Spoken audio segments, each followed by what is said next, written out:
औरंगाबाद में अभी हाल ही में फिर से एक लॉकडाउन लग गया है, सब 4 बजे तक के लोगों में काफ़ी कशमकश है। तो क्या आपकी तरफ से फिर एक कोई धुआंधार बैटिंग समझो उसको देखा जाएगी कि अभी आने वाले वक्तों में ये 4 बजे तक हो सकता है ये बढ़ भी जाए? देखिए क्या है कि मैं अकेला अगर आवाम अगर पूरा साथ देती है और मुझे, लेकिन अफसोस ये है कि अब हम जो है जो शहर के अंदर रहते हैं वहाँ की जनता के अंदर अब जान नहीं है।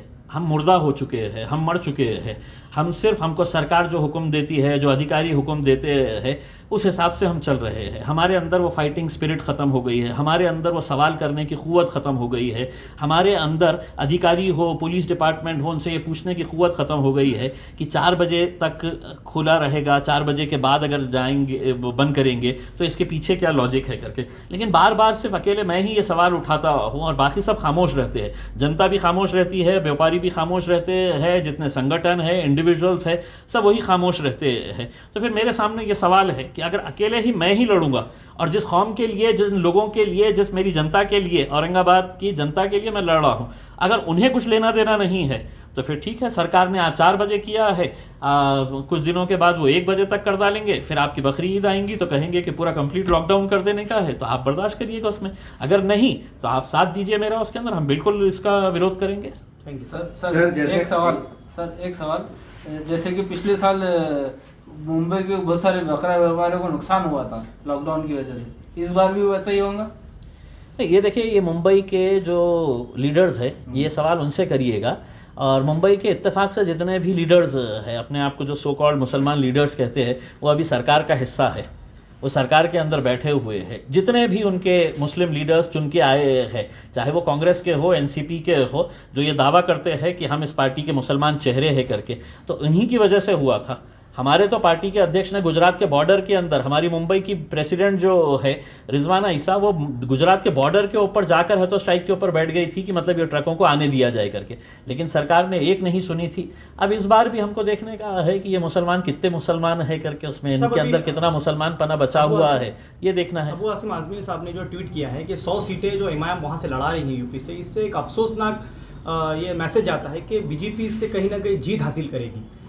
मैं आसिम साहब से ही सवाल करना चाहता हूँ, आप शिवसेना के साथ चले गए हैं तो वो सब जायज़ है। इसमें हम सीटें लड़ रहे हैं तो सारी दुनिया को बड़ी तकलीफ़ हो रही है। आम आदमी पार्टी जो कभी इलेक्शन नहीं लड़ी, वहाँ पे वो कहती है कि हम पूरे 450 सीटें लड़ेंगे करके। जो आपके समाजवादी पार्टी है, उन्होंने कितने सीटें पिछले टाइम लड़े थे और कितने जीत कर आए थे। कांग्रेस ने पूरी सीटें लड़ने के बाद मेरे ख्याल है 7 या 15 कुछ सीटें जीत के आए थे। वो पूरी सीटें लड़ेंगे तो चलेगा, हम हमारी 100 सीटें के ऊपर लड़ेंगे।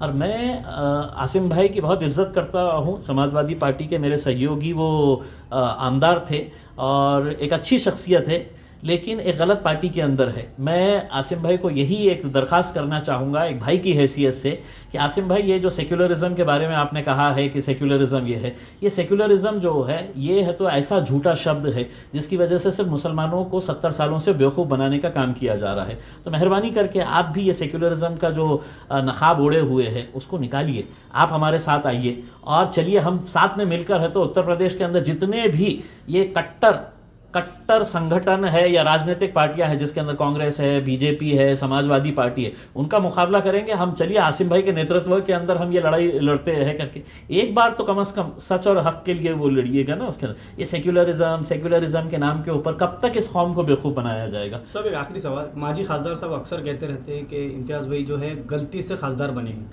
तो सर उनको आप क्या जवाब देना चाहेंगे? अक्सर हमने सुना है कि अक्सर जब वो बाइट देते कहते हैं कि गलती से खासदार बने। मुझे इससे पहले भी 2014 के अंदर भी लोगों ने कहा था कि गलती से बना, फिर 2019 के अंदर भी लोगों ने कहा कि गलती से बना, और इंशाल्लाह 2024 के अंदर भी ये गलती दोहराई जाएगी।